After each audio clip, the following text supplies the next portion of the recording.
Uma manhã no Rio de Janeiro começou como qualquer outra.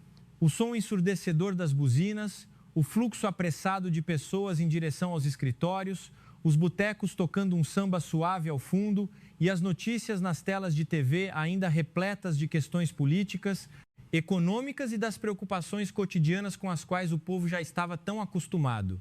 Mas, em apenas algumas horas, o país inteiro seria envolvido em um evento que ninguém poderia prever. Um acontecimento que mudaria a imagem da nação aos olhos do mundo de forma poderosa e rápida. Um vídeo de apenas 19 segundos, postado por um turista nas redes sociais, capturou uma cena no aeroporto do Galeão, um grupo massivo de mulheres desembarcando.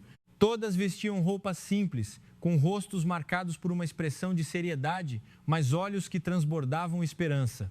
Algumas carregavam crianças pequenas, outras puxavam uma única mala e várias seguravam as mãos umas das outras, como se temessem se perder do mundo antigo que havia sido tão cruel com elas. A legenda curta do vídeo dizia: centenas de mulheres iranianas chegaram ao Brasil em menos de 48 horas.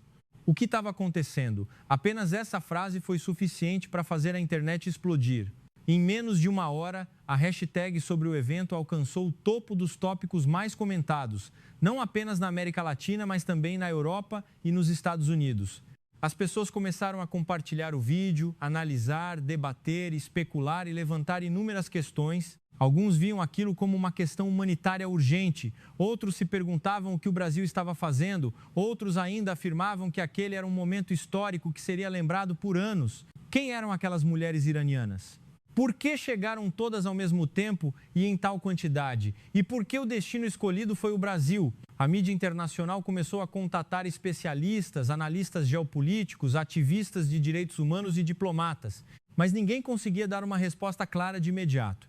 A única coisa que existia eram as imagens se espalhando pelo globo. Imagens de mais de 500 mulheres entrando em um país sul-americano com rostos cansados, porém cheios de fé.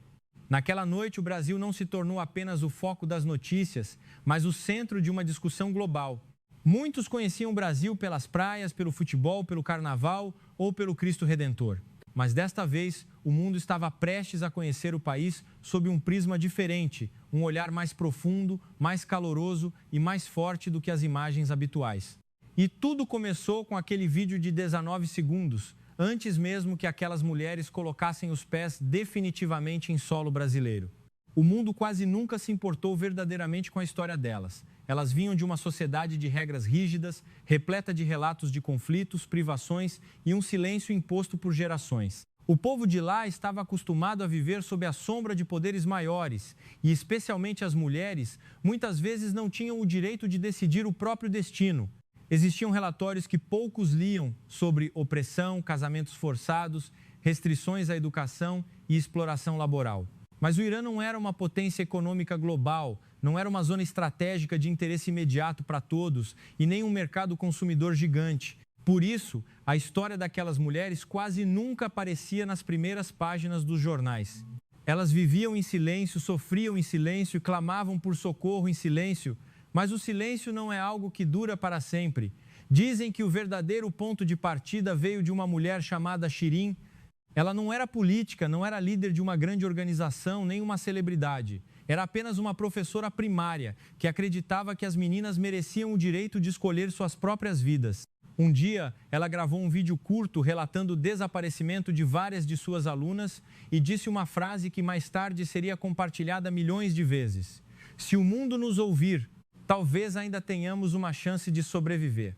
Aquele vídeo não mudou o mundo instantaneamente. Ele mudou o coração de cada indivíduo. Foi traduzido para várias línguas, compartilhado por ativistas, jornalistas independentes e usuários comuns que nunca tinham ouvido falar da situação das mulheres iranianas. Pouco depois, revelou-se que uma rede de voluntários e organizações da sociedade civil em vários países estava coordenando uma evacuação de emergência para um grande número de mulheres de áreas de risco. Mas a pergunta que mais surpreendeu a todos foi: por que o destino final era o Brasil? Vários lados começaram a encontrar as peças do quebra-cabeça. Alguns diziam que o Brasil era um dos poucos países com uma rede de acolhimento social pronta para ajudar rapidamente. Outros sugeriam que a comunidade de brasileiros na região vinha realizando trabalhos humanitários silenciosos há muito tempo. Enquanto isso, alguns acreditavam que muitas mulheres iranianas escolheram o Brasil porque ouviram repetidamente a mesma história. Essas palavras não estavam em documentos oficiais, mas viviam na esperança de quem foge para salvar a vida. E, às vezes, a esperança é mais forte que vistos ou acordos diplomáticos. À medida que as informações ficavam claras, a mídia internacional confirmou que, em 2 dias, mais de 500 mulheres iranianas chegaram ao Brasil através de diferentes voos, aeroportos e rotas. Algumas não tinham documentos suficientes, outras traziam apenas uma sacola de pano e uma foto da família. Mas quase todas compartilhavam a mesma coisa, um olhar exausto, porém repleto de esperança por um novo começo. As imagens do aeroporto tornaram-se o símbolo daquele momento. Alguns agentes da Polícia Federal foram vistos abaixando-se para conversar com as crianças. Brasileiros que foram recebê-las levavam água, comida e roupas para distribuir. Um grupo de voluntários ergueu um cartaz escrito em farsi de forma simples: "Vocês estão seguras." Foi essa frase que fez as pessoas ao redor do mundo pararem de rolar a tela do celular. Na era digital, uma imagem pode substituir páginas de relatórios técnicos e a foto de um voluntário brasileiro entregando uma garrafa de água a uma mulher desconhecida enquanto segurava o filho pequeno dela tornou-se o que muitos chamaram de a imagem que devolveu o sentido real à palavra: humanidade. Governos de vários países começaram a se manifestar. Alguns analistas viram naquilo uma decisão moral corajosa, enquanto outros questionaram o fardo que o Brasil teria que carregar. Mas quanto mais se debatia, mais o nome do Brasil era mencionado com um novo tom, não apenas como um destino turístico, mas como uma nação que mostrou que a compaixão ainda tem lugar no palco mundial. Alguns jornais estamparam manchetes fortes: "O Brasil está ensinando ao mundo como acolher refugiados com o coração." Outro jornal usou a expressão: "Um país que não é uma superpotência, mas faz o que muitas potências não ousam fazer." Apesar das críticas e preocupações que surgiram, uma coisa era inegável: o mundo estava olhando para o Brasil com outros olhos. De uma nação vista por estereótipos, o Brasil passava a ser visto como um refúgio. E, em uma época em que muitos perdiam a fé na humanidade, a ação de cidadãos comuns em poucos dias acendeu algo que a sociedade global ansiava. No meio do imenso interesse mediático, uma mulher iraniana concordou em dar a primeira entrevista pública. Seu nome era Sarina, 29 anos, mãe de uma menina de 6 anos. Ela estava sentada em um centro de acolhimento montado de forma simples em uma cidade próxima ao rio. Seu rosto estava pálido, mas seu olhar era de uma firmeza incomum. Um jornalista perguntou: "Por que a senhora escolheu vir para o Brasil?" Sarina silenciou por um momento antes de responder com uma voz baixa, mas clara: "Porque nos disseram que neste lugar as pessoas nos olhariam primeiro como seres humanos." Aquela resposta tocou o coração da audiência de forma avassaladora. Ela contou que antes não sabia muito sobre o Brasil. Sabia que era um lugar de festas alegres, comida temperada e pessoas que sorriam sempre. Mas quando a situação em sua terra natal se tornou insuportável, a rede de ajuda enviou informações sobre possíveis destinos seguros. Entre vários países, o nome do Brasil era o mais mencionado. Não porque o Brasil fosse o mais perto nem o mais rico, mas porque o Brasil parecia abrir as portas para o coração humano. As palavras de Sarina viralizaram instantaneamente. Muitos disseram que aquela frase os fez chorar. Muitos brasileiros confessaram que nunca imaginaram que seu país seria citado com tal reverência no cenário internacional. Os próprios brasileiros começaram a sentir algo mais profundo que o orgulho. Era a sensação de que talvez o país sempre tivesse algo precioso que eles mesmos não conseguiam enxergar claramente até aquele dia. Após a entrevista, Sarina tornou-se o símbolo daquelas mulheres para o público. Mas ela não queria ser uma heroína. Ela apenas pediu que o mundo olhasse para todas as suas companheiras, não apenas para ela. Pois entre as mais de 500 mulheres, havia mães, jovens, professoras, enfermeiras, estudantes e mulheres que haviam perdido quase... Ela disse: "Não viemos pedir piedade. Queremos apenas a chance de viver como pessoas normais." E foi isso que transformou a história. Não era apenas sobre refugiados, era sobre dignidade humana. Enquanto a notícia continuava a se espalhar, o mais surpreendente não foi a quantidade de pessoas chegando, mas a reação do povo brasileiro. Vários estados começaram a arrecadar suprimentos. Centros comunitários, igrejas, templos e grupos de voluntários abriram pontos de apoio quase sem precisarem de ordens superiores. Uma dona de quiosque preparou marmitas extras e as enviou ao centro de acolhimento. Professores se ofereceram para ensinar português gratuitamente. Médicos e enfermeiros voluntariaram-se para exames de saúde. Um grupo de estudantes fez cartazes de boas-vindas à mão.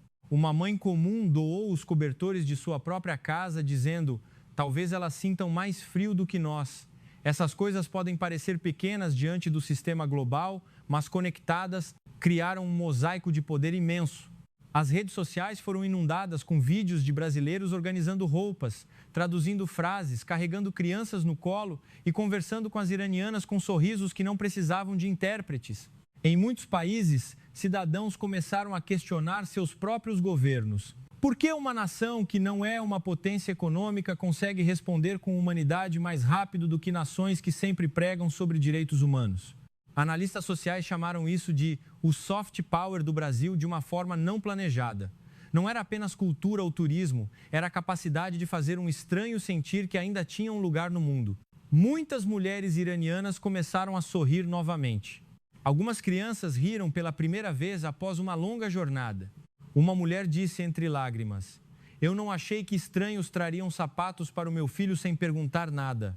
Pensei que após fugir teríamos que provar que somos boas o suficiente para receber ajuda. Ela completou: mas aqui eles ajudam primeiro e só depois perguntam do que precisamos. Essa frase refletiu o cerne de toda a história. Às vezes, o que muda o mundo não são as declarações de líderes, mas as pequenas ações de pessoas comuns dispostas a estender a mão para quem está afundando. Durante décadas, o Brasil foi contado através de lentes antigas aos olhos do mundo. Alguns o viam como paraíso turístico, outros como um país em desenvolvimento em uma região politicamente complexa. Mas este evento criou uma rachadura nessas imagens estereotipadas. A mídia global começou a publicar análises sobre o Brasil com um tom completamente diferente. As matérias não falavam apenas da chegada das mulheres, mas dos valores ocultos na sociedade brasileira. A cultura do compartilhamento, a resiliência da comunidade e a capacidade de responder a crises mantendo a ternura. Em um telejornal europeu no horário nobre, o apresentador disse uma frase que viralizou: talvez tenhamos passado tempo demais avaliando nações por números econômicos e esquecemos que o que realmente diz sobre a grandeza de um país é como ele trata os mais vulneráveis. Essa frase colocou o nome do Brasil no fluxo de notícias não por algo exótico, mas como um exemplo de algo que o mundo buscava recuperar: a compaixão demonstrada em atos. Os próprios brasileiros começaram a reavaliar seu país. Muitos diziam: estamos tão acostumados a criticar nossa casa que esquecemos que nos momentos de crise este país tem um coração imenso. Muitas famílias choraram ao ver as notícias, pois foi uma das poucas vezes em que viram o mundo elogiar o Brasil por algo profundo e verdadeiro. É claro que nem todas as opiniões eram unânimes. Houve debates sobre recursos, segurança, leis e o futuro das novas moradoras. Mas mesmo assim o que mudou foi o diálogo. O Brasil não era mais questionado sobre onde ir passear, mas sim como vocês fizeram isso. E quando uma nação é questionada dessa forma, significa que o mundo começou a olhá-la com respeito. Entre todas as imagens que circularam, uma se destacou tanto que foi chamada de a foto do século sobre a humanidade. A foto mostrava uma menina iraniana de cerca de 7 anos, segurando uma boneca de pano velha. À frente dela, uma brasileira de meia idade estava agachada, amarrando o cadarço do sapato da criança. A menina olhava para baixo em silêncio e a mulher brasileira sorria como se estivesse cuidando de seu próprio neto. Não havia palavras na foto, mas o mundo inteiro parecia ouvir tudo. Essa imagem foi compartilhada milhões de vezes com legendas em várias línguas. Alguém escreveu: a humanidade não precisa de tradutor. Outro escreveu: este é o mundo que deveríamos ter. E alguns escreveram apenas uma palavra: Brasil. As pessoas ficaram curiosas sobre quem era a brasileira na foto. Descobriu-se que era a Dona Maria, uma vendedora de salgados de um bairro próximo ao abrigo. Ela não tinha câmeras a seguindo, não era autoridade e nunca pensou que seria famosa. Ela disse aos jornalistas de forma simples: vi que o cadarço da pequena estava solto, aí me abaixei para amarrar, só isso. O que é que tem? Mas esse o que é que tem da Dona Maria fez o mundo silenciar. Em uma era onde tudo parece complexo, cheio de condições políticas e medo, a imagem de uma mulher comum amarrando o sapato de uma criança desconhecida fez as pessoas acreditarem novamente que a bondade é mais simples do que pensamos. Após a viralização dessa foto, o interesse pelo Brasil cresceu ainda mais. Embaixadas brasileiras em vários países receberam mensagens de admiração. Jornalistas vieram registrar a atmosfera real e ativistas de direitos humanos disseram que o Brasil estava dando uma lição. Acolher quem sofre não exige um sistema perfeito, mas um coração disposto a ver o outro como humano. Mudar a perspectiva do mundo às vezes não começa em uma cúpula de líderes, mas em mãos que se abaixam para amarrar um sapato. Contudo, nenhum grande evento ocorre sem resistência. À medida que o número de mulheres crescia, vozes contrárias surgiram em parte da sociedade. Alguns questionavam se o Brasil estava pronto. Quem pagaria a conta? A segurança seria afetada? O que aconteceria se isso virasse um precedente para milhares de outros? As redes sociais, antes unânimes na emoção, viram surgir discussões acaloradas. Algumas postagens pediam ajuda total, enquanto outras refletiam o medo, a incerteza e a ansiedade sobre o futuro. Esse é o lado real da sociedade humana. Mesmo onde há compaixão, existe o medo. No entanto, o interessante foi que esse debate não manchou a imagem do Brasil no exterior. Pelo contrário, agências de notícias afirmaram que o Brasil enfrentava as mesmas perguntas que todas as nações, mas com a diferença de que, enquanto debatia, o país não batia a porta na cara delas. Um analista disse: a grandeza não significa ausência de conflito, mas sim que uma sociedade mantém sua humanidade mesmo no meio dos conflitos. Essa frase refletiu uma verdade profunda, pois o Brasil não foi pintado como uma terra perfeita, nenhuma nação o é, mas mostrou que entre o medo e as limitações, escolheu a compaixão primeiro. Muitas iranianas perceberam essas correntes de opinião. Algumas ficaram ansiosas, temendo serem mandadas de volta. Mas ao verem que tantos brasileiros continuavam indo até elas para conversar, ensinar a língua e partilhar comida, o medo se dissipou. No fim, o que um refugiado mais precisa não são promessas grandiosas, mas provas pequenas de que o mundo ainda não os rejeitou. A história das mulheres iranianas mudou de foco, de notícias sobre refugiadas para histórias sobre potencial humano. Percebeu-se que elas não traziam apenas traumas, mas habilidades e sonhos. Entre as 500, havia artesãs, enfermeiras, tradutoras, cozinheiras e estudantes brilhantes. Elas não queriam viver apenas da imagem de coitadas. Muitas se voluntariaram para os trabalhos no abrigo imediatamente, ajudando a organizar, cuidar dos idosos e traduzir umas para as outras. Isso fez com que muitos brasileiros passassem a vê-las, não como um fardo, mas como pessoas de valor, prontas para se reerguer se recebessem uma chance. Um vídeo muito compartilhado mostrou um grupo de iranianas cozinhando pratos típicos de sua terra para agradecer aos voluntários brasileiros, enquanto estes levavam feijoada e pão de queijo para trocar. O ambiente era de riso. Mesmo sem falar a mesma língua perfeitamente, a mesa naquele dia foi onde os seres humanos mais se entenderam. Usuários de redes sociais começaram a escrever: elas não vieram pedir uma vida de nós, elas estão nos dando uma lição. E a lição era a força das mulheres. Mesmo após perdas e uma jornada incerta, elas cuidavam dos filhos, organizavam o cotidiano e mantinham sua dignidade. Isso fez com que o mundo não apenas tivesse pena, mas passasse a respeitá-las, e o Brasil foi o palco que permitiu que essa mudança de narrativa acontecesse. O que diferenciou este evento de crises humanitárias anteriores foi a velocidade das redes sociais. No passado, essas histórias esperariam o Jornal da Noite ou análises de órgãos internacionais. Desta vez, tudo aconteceu em tempo real.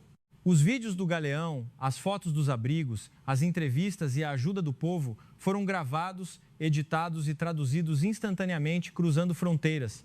De uma plataforma para outra, de anônimos a celebridades, de jornalistas a fóruns políticos, o mundo não recebeu a informação por comunicados oficiais, mas por rostos, vozes e lágrimas reais.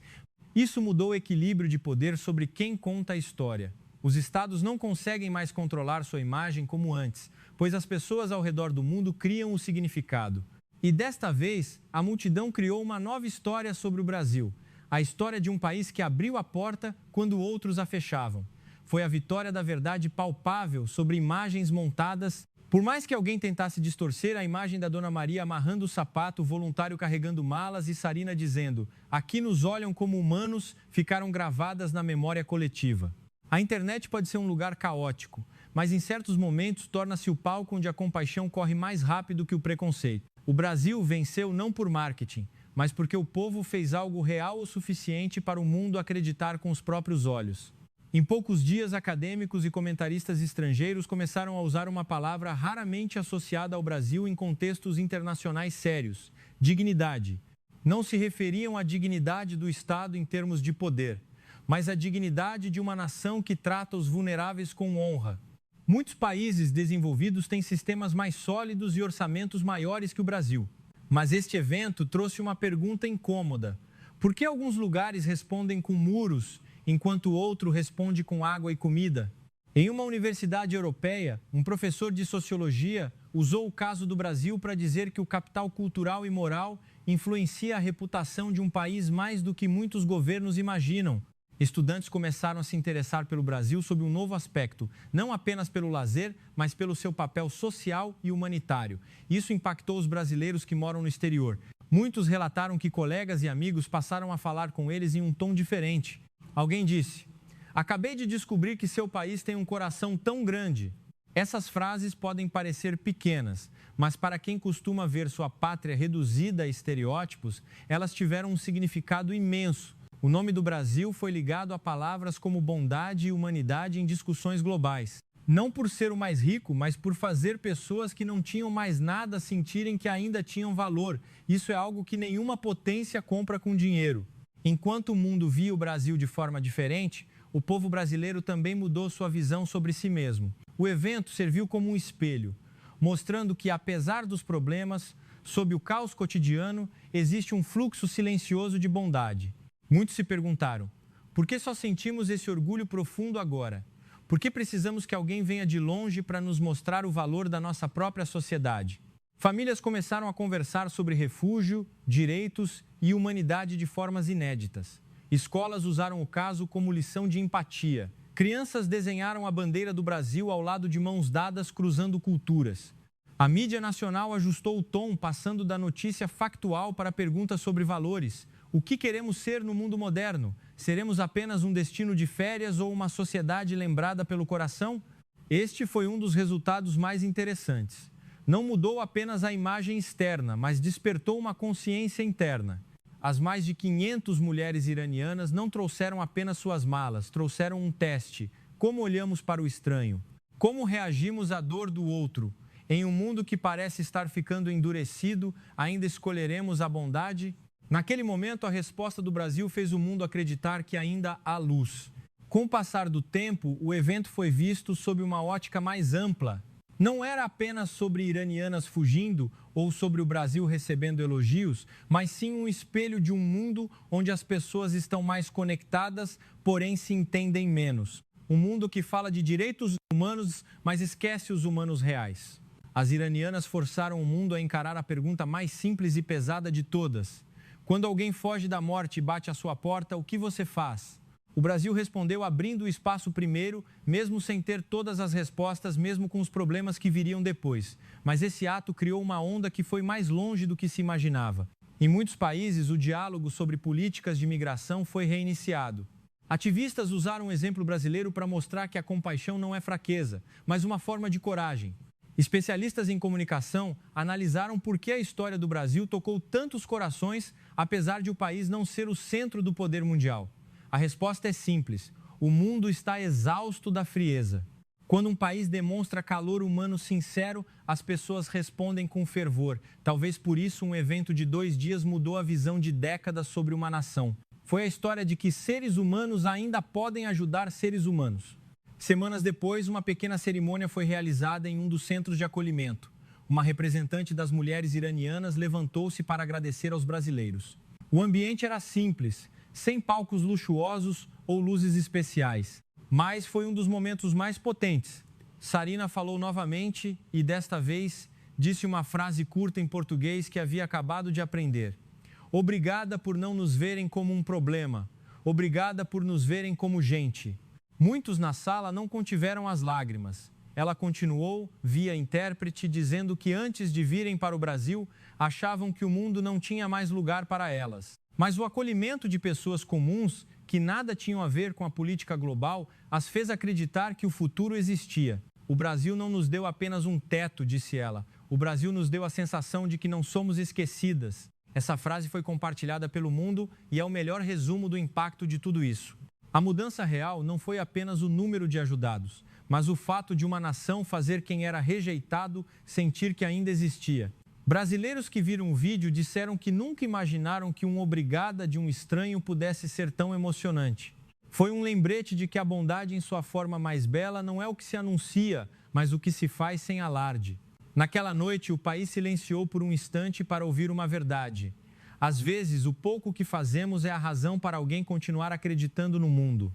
Quando a poeira baixou e as notícias esfriaram, a pergunta que ficou foi: o que isso deixará para o Brasil e para o mundo? A resposta é clara: o mundo não olha mais para o Brasil como antes. Para muitos, não é apenas a terra da comida boa e das praias bonitas. Tornou-se o nome de um país que abriu a porta para 500 mulheres que o mundo ignorava para que elas pudessem respirar novamente. Um único evento não apaga todos os problemas de uma nação, nem muda realidades econômicas num piscar de olhos. Mas às vezes o que muda o mundo não é resolver tudo de uma vez, mas criar o exemplo de que ainda podemos escolher o caminho certo. As mulheres iranianas chegaram em 2 dias, mas o eco de sua chegada ficará para sempre na memória global. Fez nações se compararem, sociedades se questionarem e brasileiros enxergarem o valor de sua terra com mais clareza. No fim, esta história não é apenas sobre migração ou imagens virais. É sobre a pergunta fundamental: quando o mundo se enche de muros, quem será aquele que abrirá uma porta? E, por um momento na história, essa resposta foi o Brasil.